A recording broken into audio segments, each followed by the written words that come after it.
Welcome to Clawback USA. We have an important message of hope for our country.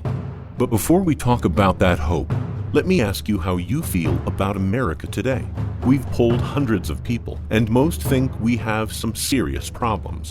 From COVID-19 to a reeling economy, to protests and riots, and vastly divided political extremes as we lead up to perhaps the most contentious presidential election ever. Many people wonder about our future. So how do we bridge these gaps and fix these problems? Just when it seems there are no good answers, there is one possible solution. What if we could return to the very roots of good government? Even when parties disagree, what if there were a way to restore thoughtful debate and compromise? Would you support such a movement? Would you vote for candidates who signed a public pledge to help stabilize America? Would that help us heal our country?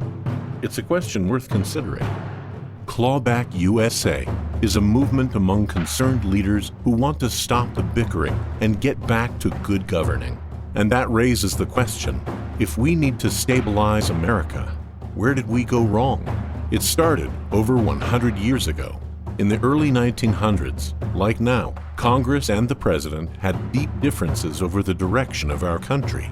The President at the time had some members of Congress who wanted to shift the balance of power from Congress to the President by creating new executive agencies and departments, and the Speaker and his allies stood in their way. There was a power struggle, and the Speaker lost.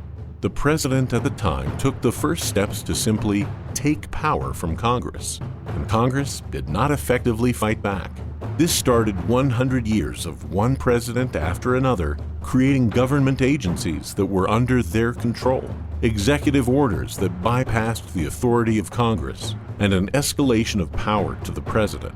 Today, there are around 400 federal agencies and departments that report to the president. Over half of them were created by executive orders and not by Congress. Congress was supposed to be a check and balance against the power of the president. But Congress has allowed many of its powers to simply be taken away from them. Congress is now so weak and ineffective that the leaders of both parties try to hoard what power they have, and they fight over their inability to get things done. This is our situation, and it has to change. The time has come for Congress to claw back its lost power from the executive branch. The key to solving this situation is surprisingly easy. It doesn't take one major party over another. It only takes a surprisingly small coalition of wise elected officials to support one single, simple change.